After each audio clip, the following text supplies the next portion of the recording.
What's up, guys? My first time on the NBA tip-off show this season, so I can only assume that everyone has figured out by now the Spurs are very bad. And it wasn't until very recently, in fact, that the team surpassed even the more hideous Pistons in both net efficiency and year-to-date point differential. But we're still talking about a Spurs team here, guys, that has lost 19 of 20 overall and just gave up 146 to the Pelicans on Sunday. In that game, San Antonio allows 56% shooting and 52% from three. And, of course, the lone bright spot for the team is Victor Wembanyama, who's posted a double-double 14 times this season, including each of the last 8 games. I would love to come here on the show and talk about his props for tonight, but guess what? He's not playing. Ruled out with some ankle soreness. So really, when you look at it, things go from bad to worse for this Spurs team. They travel to Milwaukee tonight to face a Bucks team that has won 13 straight here at home. And you look at the WagerTalk.com odds screen, money is certainly coming in on both the Bucks and the over thus far. Hard to disagree with that when you break this one down. You consider the Spurs being outscored by 16.1 points per game on the road, if you can believe it. And Milwaukee is putting up 126.3 here at home. Here's the thing, though.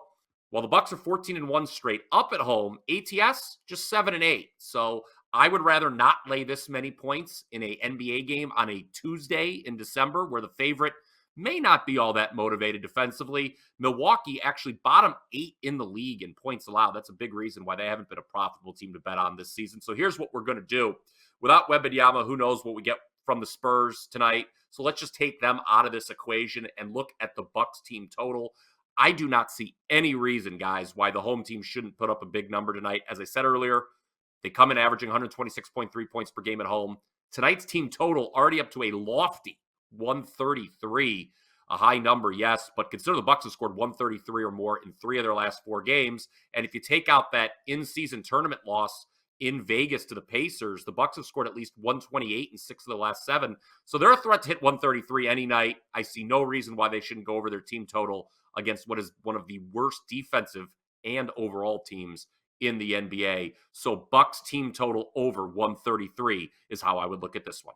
Tuesdays have certainly not been kind to the Portland Trail Blazers across recent seasons, with the Blazers going an ice cold 7-19 ATS across the last 26 matchups played on a Tuesday. A trend that doesn't initially appear on the surface like it may snap here either, seeing as Portland have gone just 6-20 ATS in the last 26 home games as an underdog as well. Trends aside, however, this does look like an overly wide line in the Motor Center later tonight, considering, Phoenix's recent issues themselves, winning just 3 of the last 9 games outright. Plus the fact, Portland has remained competitive in games of late as well, with 5 of the last 7 losses all coming by just single digits. Another spotlight as to just how much Phoenix is struggling right now is in their offensive efficiency numbers, with the Suns, on a season-long basis, ranking a solid 13th in the league overall, much better obviously than the Blazers' 28th ranking at least. Yet over, both teams' last 3 starts, that gap has diminished significantly, with Phoenix falling to 17th overall and Portland rising to 19th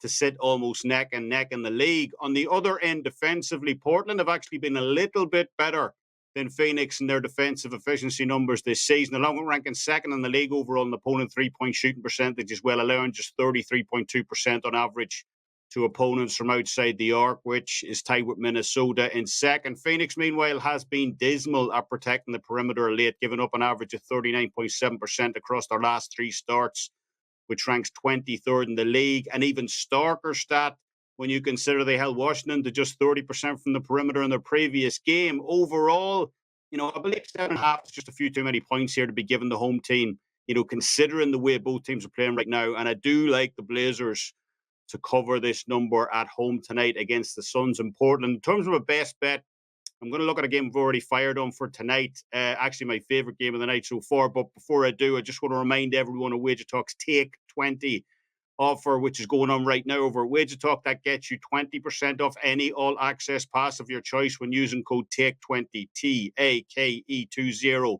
1 day, 7 day, full season, any sport, all sports, the choice is really yours. So make sure and lock that in before it expires at the end of the week. In terms of a best bet, this is the only game I've fired on for tonight, 4% play, and that's on the New Orleans Pelicans -7 to win and cover tonight at home against the Memphis Grizzlies. That line has since gone up. I bet this early this morning. It's been bounced up to around -8.5 right now at the time of recording, but that's still the way I go here. Look, the Pelicans have been one of the hottest teams in the league over the last few weeks. 12 wins from the last 17 games. 2 of the last 3 matchups, they've totaled over 140 plus points as well.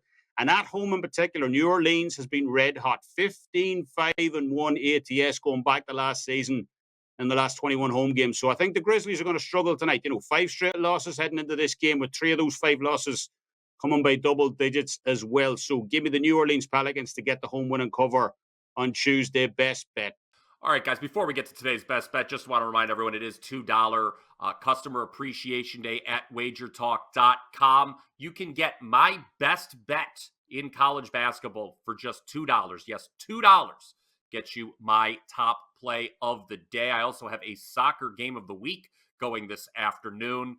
And then if you want to lock in long term, you saw it on the screen earlier, rest of the year special all the way through the Super Bowl and NFL. I'm 22-11 last 33 NFL selections. Of course, bowl season rolling on. We killed it in the Bowls last year, 67%. We hit 9-2 our last 11 college football selections as of Tuesday when we're recording. And basketball, let's get back to the hard court. We are up over 70 units the last 10 months combined in NBA and college. And that brings me to today's best bet, which is going to be on the Boston Celtics at the Golden State Warriors. Now, Boston has fallen behind Philadelphia for the league's best point differential, but the Celtics still number one in net efficiency. This is a team that takes a lot of threes, 44.1% of their total field goal attempts from behind the arc, and they make a lot too, shooting 37.2%. And while Golden State is actually top 7 in three-point percentage allowed for the year, holding teams under 35%, when facing quality opposition, though that being teams in the top 10 in net efficiency, the Warriors defense falls off a cliff, gang. 12 games this year against top 10 teams, the Dubs are allowing 1.19 points per possession. If you're not that familiar with points per possession and efficiency numbers, let me put that number in context for you. The Indiana Pacers, who are absolutely abysmal at the defensive end. They play at 100 miles an hour. They just gave up like 1,000 points to the Clippers last night. The Pacers allow a league worst 1.18 points per possession for the year. So when Golden State faces a top 10 team, they're actually worse defensively than is Indiana, and that is a really sad state of affairs. So I think Jason Tatum and Jaylen Brown could have big games for Boston here.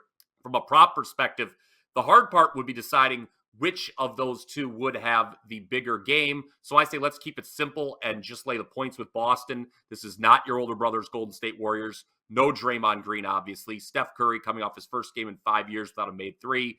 Chris Paul is sick. I know the Celtics have not had to go on the road all that often, and they're just 2-7 against the number when they do. But the Warriors are 2-9 ATS at home this year.